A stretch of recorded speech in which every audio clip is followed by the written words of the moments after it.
আসসালামু আলাইকুম। কিচেনের গল্পে সবাইকে আবারও স্বাগত জানাই। আজকে তৈরি করছি নরম তুলতুলে ব্রেড, মুখে দিতেই মিলিয়ে যাবে। ওভেন ছাড়া কিভাবে গ্যাসের চুলায় ব্রেড তৈরি করবেন তারই একটি রেসিপি শেয়ার করছি। চলুন রেসিপি দেখে আসি। প্রথমেই 2 কাপ ময়দা দিয়ে দিচ্ছি স্বাদ মতো লবণ, এরপর দিলাম 3 টেবিল চামচ পরিমাণ চিনি। দিয়ে দিব 1 টেবিল চামচ পরিমাণ ইস্ট। মিষ্টিটা যে যার স্বাদ মতো ব্যবহার করতে পারেন।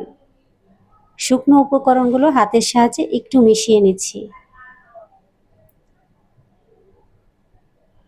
মেশানো হয়ে গেলে দিয়ে দিচ্ছি কুসুম গরম পানি। চাইলে কুসুম গরম লিকুইড দুধ ব্যবহার করতে পারেন।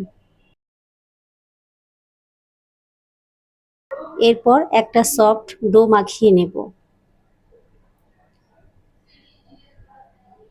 আবারও অল্প করে পানি দিয়ে দিচ্ছি।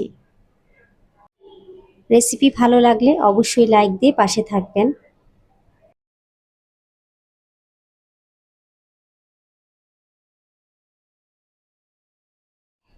কিছুক্ষণ মাখিয়ে নিয়েছি। এখন আমি এখানে দিয়ে দিচ্ছি প্রায় 2 টেবিল চামচ পরিমাণ গুঁড়া দুধ। গুঁড়া দুধটা দিলে এই রুটির টেস্টটা অনেক বেশি ভালো আসবে। আগে দিতে ভুলে গিয়েছিলাম, তাই এই পর্যায়ে দিয়ে দিচ্ছি।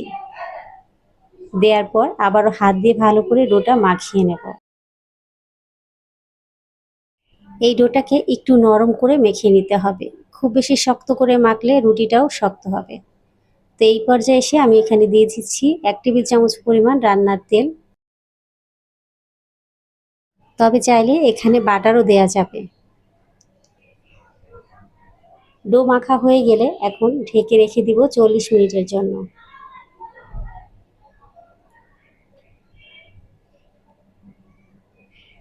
ফিরে আসলাম 40 মিনিট পর। ডো ফুলে অনেকটা ডাবল হয়ে গেছে। এখন ব্রেডগুলো তৈরি করে নিচ্ছি। এখান থেকে পরিমাণ মতো লেচি নিচ্ছি। হাতের সাহায্যে একটু ঘুরিয়ে গোল করে নিব।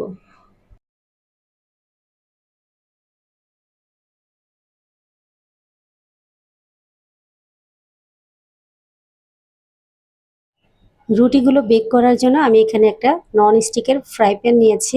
এখানে আগে থেকে আমি তেল মেখে নিয়েছি। এরপর ডোগুলো দিয়ে ঢাকনা দিয়ে ঢেকে অপেক্ষা করব 15 থেকে 20 মিনিটের জন্য। 20 মিনিট পর এই যে দেখুন ফুলে অনেকটা ডাবল হয়ে গেছে।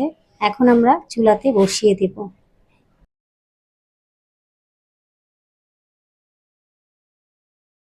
চুলার মধ্যে বসিয়ে একদম লো আঁচে রুটিগুলোকে বেক করে নেব 5 থেকে 7 মিনিটের জন্য। 7 মিনিট পর ঢাকনাটা উঠিয়ে আমি রুটিটা আবারও উল্টে দিব। উল্টে দিয়ে আবারও চুলার আঁচ একদম কমিয়ে রেখে 5 মিনিটের মতো ঢেকে রাখবো। 5 মিনিট পর আমি এখন রুটিটা চুলা থেকে নামিয়ে নিচ্ছি। রুটি পুরোপুরি ঠান্ডা হয়ে যাওয়ার পর পরিবেশন করে দেখিয়ে দিচ্ছি। দেখতে পাচ্ছেন একদম সফট। চা বা কফির সাথে খেতে অত্যন্ত মজার হবে। ব্রেড খেতে ইচ্ছে করলে এইভাবে ব্রেড তৈরি করুন, একদম স্বাস্থ্যকর উপায়ে। রেসিপি ভালো লাগলে আসুন চ্যানেল সাবস্ক্রাইব করি। আজকের মতো এখানে বিদায় নিচ্ছি। আল্লাহ হাফেজ। আসসালামু আলাইকুম।